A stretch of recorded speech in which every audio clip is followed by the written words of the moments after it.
Cheating is a big problem in competitive Fortnite. It started off as the Wild West where anything could happen, but as the years went on and Fortnite's anti-cheat improved, the cheaters had to get smarter and evolve in order to continue stealing money from Epic Games. Something a lot of them would come to regret. This is the evolution of cheating in competitive Fortnite. The first instance of cheating in Fortnite, really any big tournament, happened in one of the first tournaments hosted. This was the Summer Skirmish of 2018, and in week 2, iDropBodies placed first, winning $60,000. However, he also earned $20,000 for getting 20 eliminations in a game, since it was basically a pub stomping tournament, and another $50,000 for getting the most eliminations of any player. That's $130,000 in 1 week of an event. And looking at his Fortnite tracker, he really didn't do anything after this. He placed around 82nd in week 4 of the Fall Skirmish, and then around top 400 in the Fall Skirmish. And then he just... How do you go from first place to top 87 and then top 400? I wouldn't even call it top 400 at this point. What? Completely vanished. Now, after his big first place in week 2 of the Summer Skirmish, he was reportedly invited to the finals of the event, which was a LAN in-person event. He was invited to do interviews. However, there were rumors that he turned down the event because he needed to pick up his cousin from the airport.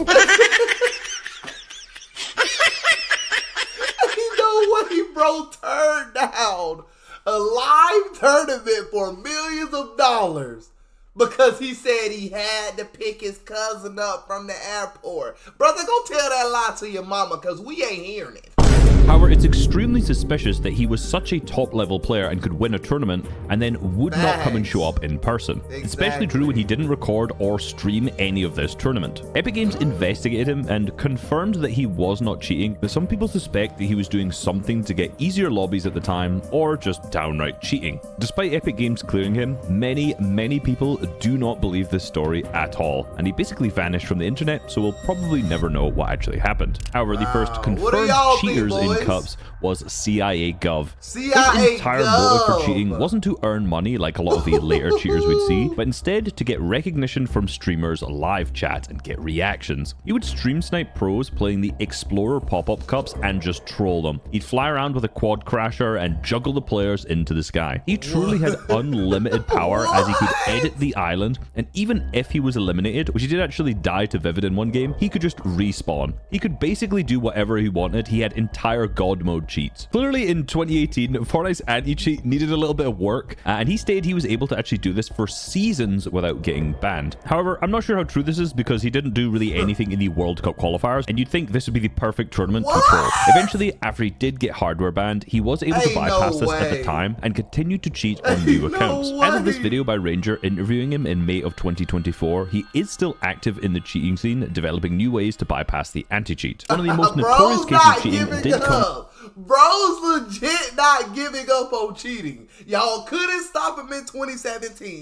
Y'all couldn't stop him in 2018. And y'all damn sure ain't stopping him in 2026. Holy. From the World Cup qualifiers, and that was Ziff.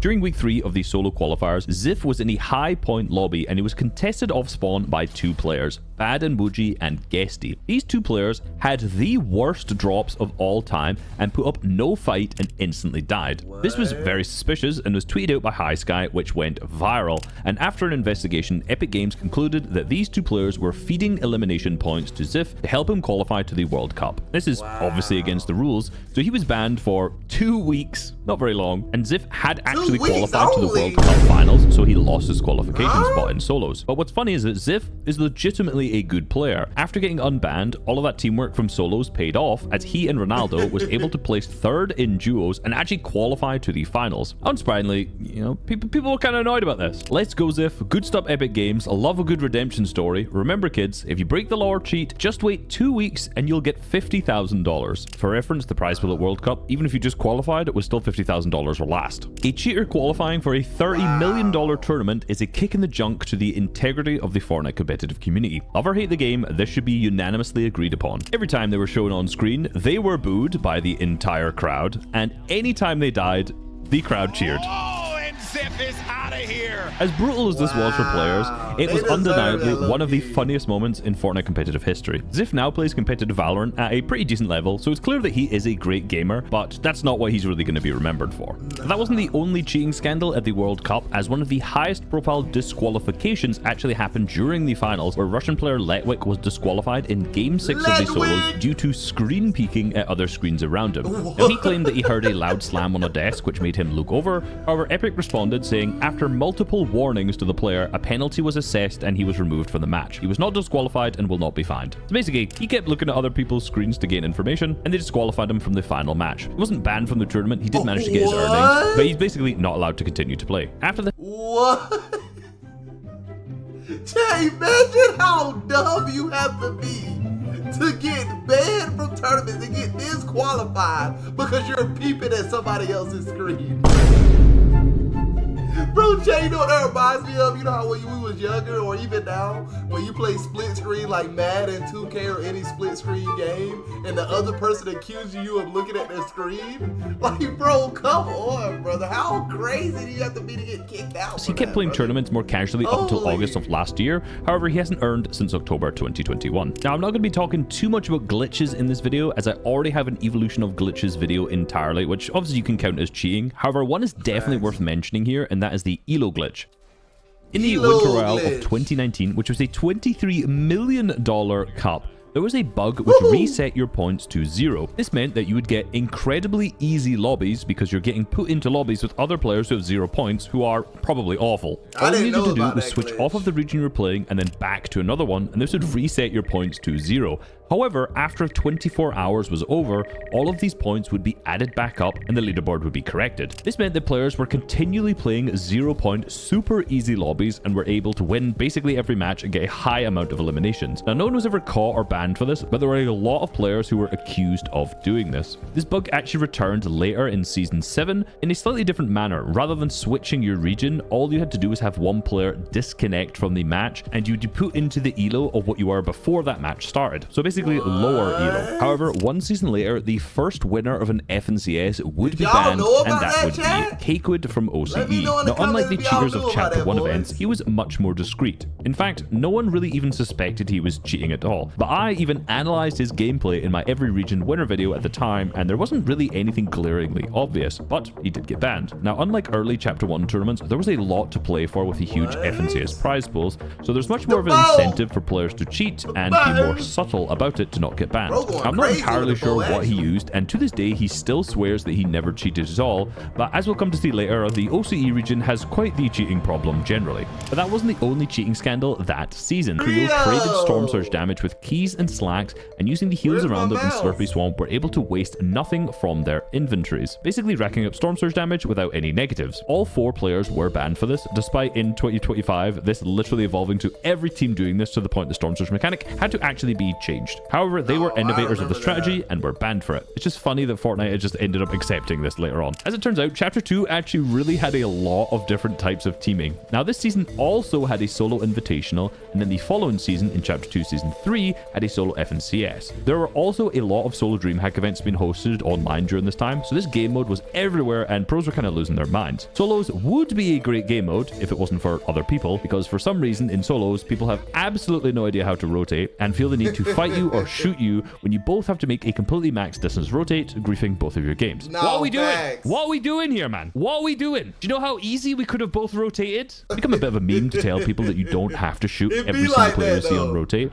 But despite that, to this day, still, people have not learned. So back in Chapter 2, players started pickaxe swinging to signal that they weren't going to shoot you on rotate and that you were safe to go. Then you could... Now, let's be honest, we've all done the pickaxe swing at least once, right? At least once, right? Or am I telling on myself? Just ignore that. I never did the pickaxe swing. You should never do it either. Pickaxe swing back. Everyone could rotate freely, and it was a much more simple, beautiful time in solos. And I'll be honest, there was nothing funnier than pickaxe swinging, and when they turned around, you shoot them in the back and grief them. It was by far the most beautiful betrayal you could ever have. But because this was signaling to other players, Epic Games actually made a blog saying that pickaxe swinging, emoting, toy tossing, and jumping, and any signaling basically to other players players to say what to do would be bannable. And there were actually a few cases of pro players being banned for doing this, like Sosman here, who got a 2-week ban for presumably pickaxe swinging. He wasn't even sure. Do you think Epic Games did the right thing by adding those things? Let me know what y'all think in the comment, boys and ladies. Problem with solos is the drop spots and teaming. Look at any set lobby drop map and you'll see a major trend. Big drop spots are nearly always contested by players who are on the same team or from the same friend group or from the same country. In Chapter 2 Season 2, for example, Steamy Stacks was contested by Janice and Tayson. At this time, they were playing duos together, so they were both landing at the same drop spot, which makes people think, these guys are probably teaming off spawn. Whether they were or not, they actually did fight in a few different matches, but this is a problem that happens in every single set lobby tournament. Now, it's hard to prove specifically who is and who isn't teaming from this, because that drop spot might just be where they want to land, and because they've landed there in duos, they're comfortable there in solos. Well, let's be real, 99% of people are probably just teaming and colluding, and I probably would too. Teaming aside, hacking got way worse this chapter as cheaters found new way to push sales of their products. Generally, you have cheat developers, resellers, and then the users. The resellers started to become a big problem in Chapter 2 as they started to stream themselves using the cheats, intentionally knowing that they would get banned. However, because they'd be streaming large tournaments, they'd pull big numbers as they openly rage hacked. They'd do this all while promoting their cheating discords for others to buy. They'd get banned from the game, but then the next cup they'd be back on a new account. And this became a big problem on Twitter as well, with many cheaters getting popularity by making montages of them aimbotting pros and then linking to their discords underneath. Cheat distributors made a lot of money using this method, and what's funny is that often the product they were selling was just utter garbage and would all get players banned due to ban waves, which we will talk about a little bit later. That's throughout this time, another cheat had been running rampant throughout the controller and console community, and that was the Cronus Zen. Now, the Cronus Zen is a cheating device that can be used for a whole host of games, and you plug your controller into it and then that into the system. It doesn't modify the game files of Fortnite in any way, but instead it modifies your controller's inputs. At the time, aim assist was much stronger if you were moving your crosshair and much weaker if you were not. So there are a lot of players who had controller stick drift for this reason, because it would continually move your crosshair and give you stronger aim assist. But the Cronus Zen had scripts that kept the aim assist more sticky by manipulating this. It also had scripts to reduce your recoil, giving you 0 recoil, along with other turbo and rapid fire scripts. The problem was that it was quite difficult to detect and see if someone was actually cheating because it was relatively subtle and didn't actually modify the game in any way.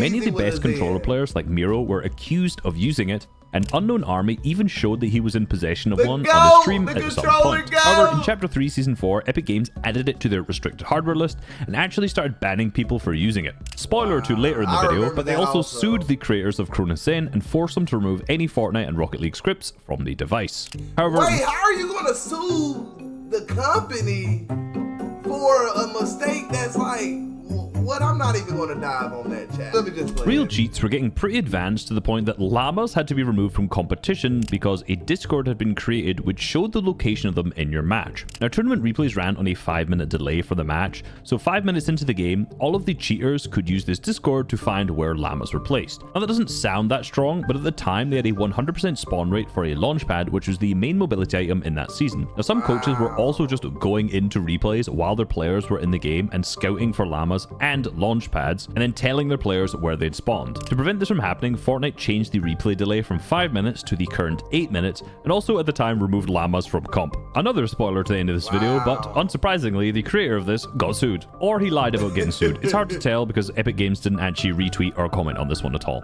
But on top of this, Chapter 3 was just rough for hackers. With the introduction of these zero-build tournaments, this made it even easier for cheaters to flourish. In build mode, you can at least build to outplay them, mainly because most cheaters are downright cheeks at the game, but in zero build, there's absolutely no way to win against an aimbotter. You're just not going to out 50-50 them. Most cheaters were still trying to hide it with soft aim, but it was usually pretty easy to tell when someone was cheating. Before even looking at their gameplay, you just had to look at their Fortnite tracker and see how long they'd been competing for and if they had any sudden spikes in their placements or PR. The problem though is that once they were banned, they created new accounts and repeated the process. So with this strategy, many cheaters were able to get paid out earnings from the tournaments that they played, which incentivized them to continue and made cheating even worse. It became very difficult to actually catch them because of the cat and mouse nature of anti-cheat. Cheaters are almost one step ahead because they develop cheats specifically to get around the anti-cheat, and then once that method is caught, they are banned, and then the anti-cheat is updated, but then they create new cheats to get around this, and the cycle repeats. But things continue to get even worse going. And that's how cheaters cheat. And that's how cheaters cheat, boys. Chapter 4 with the cycle introduction of cheating. victory cash cups. Since all it took to earn was qualifying to the finals and then getting one victory royale, players could qualify to the finals without using cheats because there was a lot of players who would qualify to this, and then all they needed to do was cheat in one game and try and not get caught. Now, the easiest way to track them was still looking at their Fortnite tracker and seeing if this was a fresh account that had just earned, well, they're probably going to be a cheater, or if they were really horrible and had just somehow managed to get a lot of earnings in a short space of time, again, probably a cheater. So these accounts were pretty easy to spot, but a lot of cheaters were able to get earnings in tournaments. Again, further incentive. Bro, those are some insane hacks. You can see everybody on the map. Everybody! Advising people to cheat even more. So to make their accounts less believable, rather than starting new accounts or buying old accounts from just random people, the accounts that became really interesting were ex-pro players who would quit. This is because if they made earnings, it would just look like this player came back to playing and it wouldn't be that suspicious. Now, the way regular cheats work are relatively simple. They're on your device and they alter your game files in some way. This makes them a lot easier to detect. And once the anti-cheat detects these, it might not actually ban them straight away. Instead, it might collect a bunch of data and find a lot of people who are on the exact same cheat as you and then ban you all at once, which is called a ban wave. So rather than using a public cheat like this, a lot of cheaters use much more private cheats. And at the same time, they also used DMA, which is called direct memory access. Now, as I mentioned, regular cheats alter the game files in some way. However, DMA is a separate system which can read the memory of Fortnite and alter the inputs of your keyboard mouse to give you aimbot, or alter what you see on your monitor to give you wall hacks. So because it's not actually altering the files, this is way harder to detect. Now, all of this may sound familiar because I've covered this in a video already titled Exposing Hackers at the Fortnite Global Championships, where notorious OCE cheater Forbes used the account of retired pro Repulse God whilst using a private cheat on DMA to win FNCS and then qualify to the FNCS Global Championship. Now, looking at the gameplay, it was even harder to detect because Forbes himself was a very good player before he ended up quitting and cheating, but because he qualified, the real Repulse Gold had to come out of retirement and show up to the event in person, and he'd barely played the game at all for the last few years. Every single person knew that he didn't qualify, and he was even telling the other players about it. Now, people at Epic Games absolutely knew that he was cheating, but from the outside, it seems like they didn't have enough information to confirm that he was cheating until he turned up at the event. And then, once he was there, he was banned. And surprise, surprise, later got sued. Naturally, no, that's crazy, boy. Epic set bro up. Yo, they set bro up. Imagine chat not playing Fortnite for 2 years, and then you get a call from Epic saying, "Hey, so and so, we got a tournament and we would love for you to play in. We would love for you to play in it." Bro, you're a dummy for going to that. You're a dummy for even picking up that call. If you haven't played in 2 years, why the hell would they invite you?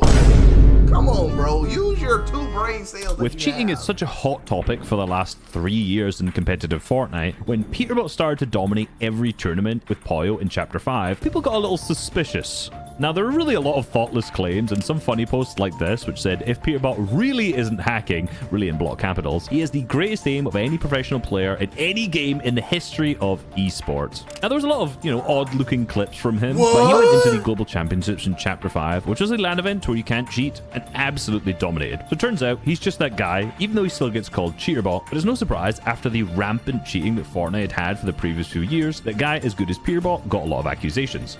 Now, cheating was still a big problem through Chapter 5, but it was Chapter 6 when Epic Games locked in. With the release of this chapter, they posted a tournament integrity blog post, and they changed a lot. They removed victory cash cups, zero build cups, and even most normal cash cups were replaced with the divisional cup system. Now, only players in the highest division can earn, giving cheaters way more rounds to qualify through, and way more chances to get caught. You can't just legitimately qualify to Division 1 without being an actual good player, which in itself got rid of a lot of cheaters. Players also now needed to play 14 tournaments in the last 180 days to enter a prized tournament, and if you were a legitimate player who played with a cheater, you'd also be banned for 28 days, which would ban you from FNCS in that season. They also stated they'd be ramping up legal action, and boy did they. Now, even as early as 2018, Epic Games has been suing cheat developers, and they covered all of this in a second blog post a few months later. If you follow them on Twitter, you've probably seen a lot of their tweets where they tweet out the fact that they've won cases, but one of the cases was Repulse God, who we talked about earlier. As part of this, he was forced to publicly publicly apologize, which is insanely funny by the way, and the fact that this video has over 375,000 views makes this even better. He was forced to return all of the earnings, and Epic Games donated this to the Child's Play charity. They've at least publicly gone over 15 cases that I could find, one of which is insane. Sebastian Arujo, who had won $6,800 in earnings across 839 tournaments in 4 months. Now, we can make fun of him for being a cheating bum, but we cannot deny his work ethic, because 839 tournaments in 4 months is crazy. Insanity. On average, that's like 7 tournaments a day. I don't even know if that math makes sense, I'll be honest. But do you know how much Sebastian had to pay back? $175,000. Now, what? 175,000? Wow! You think I'm gonna pay 175,000 and I only won like 6,900? You gotta be out your living, burning mind. You gotta be out your peanut griddle mind. I ain't got that kind of money, and I ain't giving it up if I had it.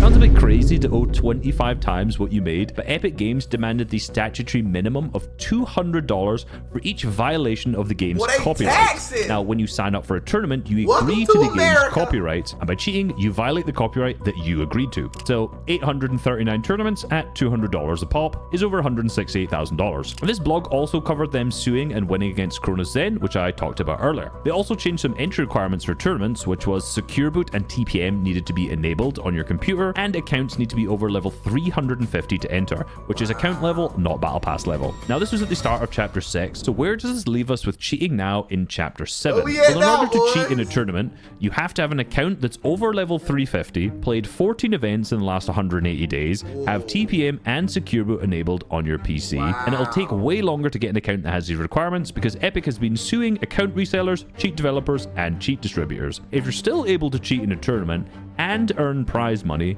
Epic Games can sue you, and then you'll have to return the earnings, pay their legal fees, pay $200 for every tournament you entered, and your teammates will also be banned. So What? So you're telling me if I just happen to be with somebody that's cheating and I know nothing about it, I will get banned? Man, get your... There are still cheaters in tournaments. It's always happened, and it's always going to happen. But honestly, at this point, I kind of feel bad for them because they're clearly not the sharpest tools in their shed. Because clearly they haven't risk assessed this. This is not worth $100 before tax. Now, in this video, I didn't cover most of the glitches that are in competitive Fortnite and ways people can cheat doing that, because I already have a video on that, which you can click on screen right now. Yo, thank you everybody for checking out today's video. Hit the like button, hit the sub button, and as always, until next time, peace.